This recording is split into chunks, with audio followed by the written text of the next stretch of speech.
So hey guys, welcome back to educating Pokemon. So guys, आज जो है वो एपिसोड नंबर 68 जो है वह आ चुका है। आज हम उसी का रिव्यू करने वाले हैं। और गाइस, वीडियो बहुत ज़्यादा औसम होने वाली है। वीडियो को बिल्कुल एंड तक देखते रहना। तो अगर वीडियो पसंद आए तो वीडियो को लाइक, चैनल को जोर से सब्सक्राइब कर देना। और गाइस, हो सकता है कि चिड़ियाओं की आवाज़ आ जाए बैकग्राउंड में। सो गाइस, उसके लिए मुझे माफ़ कर देना। सो गाइस, चलिए वीडियो शुरू करते हैं। सो गाइस, एपिसोड की स्टार्टिंग होता है कि जो गो एंड एस है वो पहले टाउन को आते हैं। वहाँ उन्हें प्रोफेसर ओक मिलते हैं। फिर उसके बाद वे प्रोफेसर ओक की लैब में चले जाते हैं। और गाइस, जो प्रोफेसर ओक, एस और गो फिर बहुत बातें करते हैं। और फिर गो उन्हें एक किताब देता है और प्रोफेसर ओक वो किताब ले लेते हैं। फिर उसके बाद वे और बातें करते हैं। और फिर जो गो है उन्हें अपने गेम के बारे में बताता है, यानी कि म्यू के बारे में बताता है। और बताता है कि उसे सारे पोकेमॉन पकड़ने हैं। फिर जो प्रोफेसर ओक है वह उससे गो का पोकेडेक्स मांगते हैं। गो उन्हें अपना पोकेडेक्स देता है और वे उसका पोकेडेक्स चेक करने लगते हैं। और गाइस, फिर प्रोफेसर ओक जो है उसका पोकेडेक्स चेक करते हैं। और वहाँ पे उन्हें सुइकून देखने को मिलता है, जिससे वह शॉक हो जाते हैं। और फिर वह सुइकून के बारे में शायद ही कुछ बात कर रहे होंगे, क्योंकि वो जापानीज़ में था। मुझे भी इतना समझ में नहीं आया।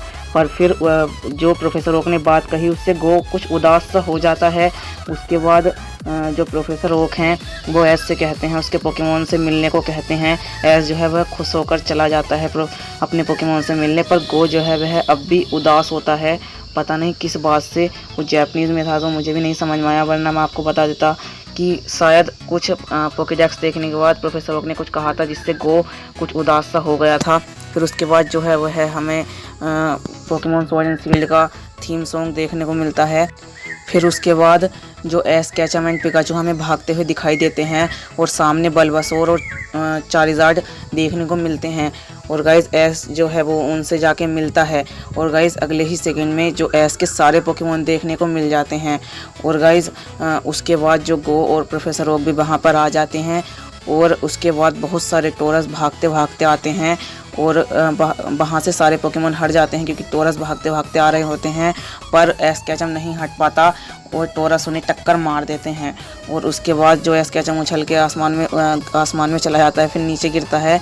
तो जो मग है वो उसे पकड़ लेता है और निगल सा जाता है। जैसे वो निगल जाता है, फिर गो वहाँ आता है। फिर वो पूछता है कि तुम्हारे पास इतने सारे पोकेमॉन हैं, कुछ ऐसा ही कह रहा होगा। तो फिर एस कैचम उसे अपने पोकेमॉन के बारे में बताता है। पर फिर वहाँ पर एक इन्फरनेप देखने को नहीं मिलता, जिसकी वजह से एस प्रोफेसर ओक से पूछता है। सो फिर इन्फरनेप के बारे में बताता है एस कैचम, जब कि उसने मोलफन्नो से इन्फरनेप कैसे इवॉल्व किया, गो को बता रहा होगा वो।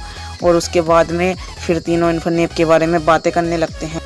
और फिर उसके बाद प्रोफेसर ओक बताते हैं इन्फरनेप के बारे में कि वह चारिज़ार्ड से, क्विलावा से और बाकी फायर टाइप पोकेमॉन से लड़ता रहता है, क्योंकि लड़ते हुए हमें दिखाए जाते हैं। फिर उसके बाद एस कैचम और गो सोच में पड़ जाते हैं। फिर दोनों वहाँ से चले जाते हैं। फिर उसके बाद वे आगे जाते हैं, उन्हें एक पिजियोट देखने को मिलता है। और तो उन्हें फिर गो को, तुम्हें पता है कि पोकेमॉन देख के गो के अंदर कीड़ा जागने लगता है। और वह पोकेमॉन की तरफ पोकेबॉल फेंकता है और फिर बैठ जाता है कि कब वो पकड़ा जाए, पर वो पकड़ा नहीं जाता। और वो उन्हें अपने अटैक से उड़ा देता है। फिर उसके बाद जो वे हैं वे ओनिक्स से जाके टकराते हैं। तभी जो है वह गैरियोक आ जाता है और अपनी निकालता है। और ब्लास्टोइस से एक वाटर टैप अटैक करता है और उससे जो है ओनिक्स को हरा देता है, जिसकी वजह से गो और एस कैचम बच जाते हैं। फिर जो गैरी है वह आगे आता है, बात करता है। फिर एस कैचम गो को बताता है गैरी के बारे में, वह उसके बचपन का दोस्त था, कैसे उनकी बैटल हुई, वे कैसे एक दूसरे को जानते हैं। फिर उसके बाद जो गैरी है वह गो को ज़रूर कुछ कह देता है, जिसकी वजह से जो गो है वह थोड़ा गुस्से टाइप का हो जाता है।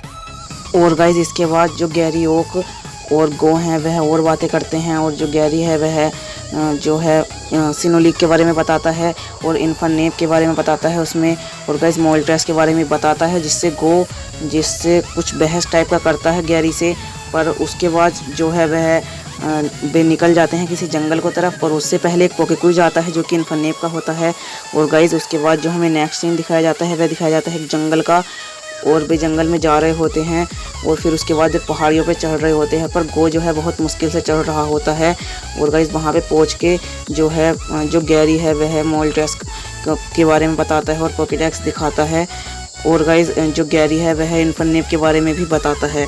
और गाइज उसके बाद नेक्स्ट सीन में हमें दिखाया जाता है कि एस कैचम और गो है जो है वह किसी चीज़ को देखते हैं और वह जो होता है इन्फरनेप जो कि पेड़ पर लटका हुआ होता है। और जब एस कैचम उसे देखता है तो वह कूद कर आता है और एस कैचम के ऊपर कूद जाता है। और उसके बाद जो एस है उसे थैंक यू कहता है। और उसके बाद जो है वह मोल्ट्रस आ जाता है, आसमान में दिखाई देने लगता है। उसके बाद जो है मोल्ट्रस हमला कर देता है। एस कैचम हमला करने को कहता है पर इन्फरनेप के हमले का मोल्ट्रस पर कुछ इतना असर नहीं होता। और एस कैचम जो है इन्फरनेप को वापस बुला रहा होता है पर इन्फरनेप जो है मना कर देता है पहले की तरह। और उसके बाद जो है वह मोल्ट्रस अचानक से हमला करता है एस पर। गो चिल्लाता है और तभी जो ब्लास्टोइस है वो हाइड्रो पंप अटैक करता है। और उसके बाद जो मोल्ट्रस को कुछ भी नहीं होता पर उसके बाद जो मोल्ट्रस है वह आके बहुत तगड़ा हमला करती है पर ब्लास्टोइस उससे बच जाता है। फिर उसके बाद उनमें ऐसे ही लड़ाई होती है पर फिर जो मोल्ट्रस है बहुत विकराल रूप धारण कर लेता है मोल्ट्रस। और उसके बाद जो उन पे हमला करने लगता है। और फिर उसके बाद जो ब्लास्टोइस है वह हाइड्रो पंप जैसे हमला करता है जिससे बहुत तगड़ा धमाका होता है पर मोल्ट्रस को कुछ भी नहीं होता। और उसके बाद में मोल्ट्रस जो है वह ब्लास्टोइस पे हमला करता है और ब्लास्टोइस जो है वो फेंट हो जाता है। फिर उसके बाद जो मोल्ट्रस है वह फिर से हमला करता है जिसकी वजह से गो जो है अपने सिंड्रेस को निकालता है और उससे अटैक करवाता है पर उसका भी कुछ असर नहीं होता। फिर जब मोल्ट्रस हमला करने वाला होता है सिंड्रेस पे तभी जो है एस अपने पिकाचू को भेजता है और गैरियोक अपने इलेक्ट्रोवायर को और दोनों ही थंडर टाइप अटैक करते हैं।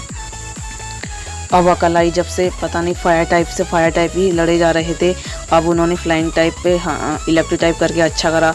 और जब दोनों इलेक्ट्रिक टाइप करते हैं तो मोल्ट्रस को थोड़ा बहुत असर होता है पर इतना कुछ भी नहीं होता और वो वहाँ से चला जाता है। पर उसका एक पंख जो है वो गिर जाता है और गैरियोक उसे उठा लेता है और एक डिब्बे में बंद कर लेता है और खुश होता है जैसे उसने बहुत बड़ी अचीवमेंट करी है। और उसके बाद कॉर्विनाइट आता है और वह उसे डिलीवरी वर्ड की तरह वो रहता है और उसमें उसके बैग में रख देता है जो गैरी है। और उसके बाद में हमें नेक्स्ट सीन जो है प्रोफेसर ओक की लैब में दिखाया जाता है। इन्फरनेप दिखाया जाता है और इन्फरनेप सबसे घुल मिल जाता है ऐसा दिखाया जाता है। और एस कैचम गो और प्रोफेसर ओक खुश हो रहे होते हैं और जो गैरी है वो अलग ही खड़ा हुआ किसी से बात कर रहा होता है। वहाँ पे कोई लड़की होती है और जैसे ही एस वहाँ पर जाता है तो गैरी चौंक जाता है। और उसके बाद गैरी और एस हाथ मिलाते हैं और जो गैरी है वो कहीं को चला जाता है। और फिर एस कैचम कोई ऐसी बात कहता है जिससे गैरी जो है वो है अजीब टाइप का रिएक्शन देता है। वीडियो पसंद आई हो तो वीडियो को लाइक ज़रूर कर देना और चैनल को जोर से कर देना सब्सक्राइब और बेल आइकन कॉल पे सिलेक्ट कर लेना। सो मिलते हैं किसी और वीडियो में, तब तक के लिए बाय बाय।